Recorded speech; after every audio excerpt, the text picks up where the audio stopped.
Hello all, good morning to everyone. ఏం చేస్తున్నాను చూస్తున్నారా? అరచేతితో సూర్యుని ఆపలేమంటారు కదా, ట్రై చేస్తున్నా నేను ఆపగలనా లేదా అని. దూరం నుంచి అయితే ఆపగలం, దగ్గర నుంచి అయితే చేయలేం కదా. Good morning Hyderabad. Morning view ఇది. చాలా పీస్ఫుల్గా, చాలా హ్యాపీగా ఉంది.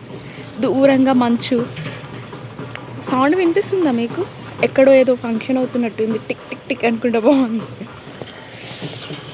ఇందాకే వాటర్ ట్యాంక్ వెళ్ళింది, మార్నింగ్ రావాల్సింది.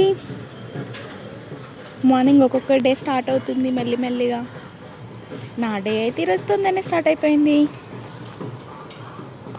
ఇక్కడ దూరంగా బస్సు వెళ్తుంది. ఉరుకుల పరుగుల జీవితం. Hi, good morning all.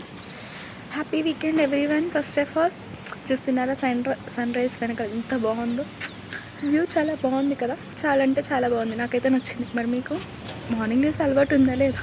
కళ్ళు చూసారో ఎంత రెడ్గా ఉన్నాయో. నైట్ షిఫ్ట్ అండి, నైట్ షిఫ్ట్. అందుకే మార్నింగ్ వేసి వీడియో రికార్డ్ చేస్తున్నాను.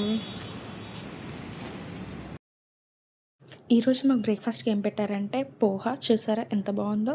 పోహా అండ్ మాకు లెమన్ రైస్ పెట్టారు. జనరల్గా అయితే మాకు సాటర్డే రోజు పాస్తా పెడతారు, కానీ ఈరోజు పోహా పెట్టారు. పాస్తా ప్లేస్లో చాలా డేస్ అవుతుంది నేను మార్నింగ్ బ్రేక్ఫాస్ట్ తినక. అందుకే ఈరోజు నైట్ షిఫ్ట్ అయిపోయాక కూడా నిద్ర వస్తున్నా కూడా పడుకోకుండా మరి టిఫిన్ కోసం ఉన్నాను. బికాస్ తినకపోతే నాకు చాలా చాలా వీక్ అయిపోతున్నాను. సో అందుకే ఈరోజు టిఫిన్ చేశాకే పడుకుందామని అస్సలు పడుకోలేదు.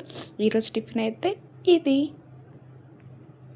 టిఫిన్ తినగానే పడుకొని మళ్ళీ లంచ్ టైంకి లేసాను. లంచ్ టైంకి లేచి చూసేసరికి ఈరోజు మా లంచ్ ఇది వైట్ రైస్ అండ్ మాకు ఈరోజు మంచూరియా పెట్టారు. చాలా అంటే చాలా బాగుంది మంచూరియా. అండ్ నెక్స్ట్ మజ్జిగ చారు పెట్టారు. చూసారా మంచూరియా ఎలా ఉందని వెళ్ళేసరికి అయిపోయింది, అది లాస్ట్లో మిగిలింది. కొంచెం లేట్గా వెళ్ళాను లంచ్కి. అండ్ నెక్స్ట్ సాంబారు పప్పుచారు పెట్టారు, చాలా బాగుంది అది కూడా. అండ్ పప్పుచారు తర్వాత మాకు మజ్జిగ కూడా పెట్టారు. మొత్తానికి లంచ్ నాకు అప్పటికి చాలా నిద్ర వస్తుంది. తర్వాత చట్నీ కూడా పెట్టారు. ఆ చట్నీ పెట్టేసుకొని అన్నీ కలిపి ఒక బాక్స్లో పెట్టేసుకొని మజ్జిగ కూడా పెట్టేసుకొని పైకి వచ్చేసి మళ్ళీ పడుకుండిపోయాను. ఎందుకంటే కళ్ళు ఇంకా మంటలా ఉండిపోయాయి.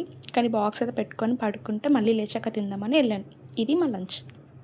మళ్ళీ నేను డిన్నర్ టైంకి లేచాను. డిన్నర్ కోసం అని కిందికి వెళ్ళి చూస్తే మాకు ఈరోజు టిఫిన్గా కారం దోశ పెట్టారు. చూసారా ఎంత బాగుందో. అందులోకి వెళ్ళి ఒక 2 పెట్టేసుకొని మళ్ళీ వచ్చేసాను. తర్వాత మాకు పెరుగన్నం కూడా పెట్టారు, పోప్ రైస్తో చేసిన పెరుగన్నం. అది కూడా చాలా టేస్ట్గా ఉంటుంది మా హాస్టల్లో. సో 2 దోశ ప్లస్ పెరుగన్నం పెట్టేసుకొని నేను పైకి వచ్చేసాను. ఈ చట్నీ చూసారా, కానీ చట్నీ వేసుకోలేదు ఎందుకంటే ఆల్రెడీ అందులో కారం దోశ ఉంది కదా, కాబట్టి వేసుకోలేదు. చూసారా నా ప్లేట్ ఎలా ఉందో. కొంచెం 2 దోసెస్ అండ్ పెరుగన్నం పెట్టుకొని వచ్చాను. కానీ తింటుంటే చాలా కారం అనిపించింది. ఎందుకంటే చూస్తున్నారా అంత పండు మిర్చి కారం పెట్టారు. నాకైతే చాలా అంటే చాలా కారం అనిపించింది. డిన్నర్ చేశాక నాకు షిఫ్ట్ టైమింగ్ అయిపోయింది. సో అప్పుడు తినేసి ఫాస్ట్గా రెడీ అయిపోయి ఆఫీస్కి వెళ్తున్నాను. చూస్తున్నారో కుక్కలు కూడా ఉన్నాయి. తర్వాత ఆఫీస్కి వెళ్ళే దారిలో నాకు అక్కడ కుల్ఫీ బండి కనిపించింది. అక్కడ ఆగి కుల్ఫీ కొనుక్కొని తిని వెళ్తున్నాను. ఈ వీడియో మీకు నచ్చితే like, share and subscribe for more videos.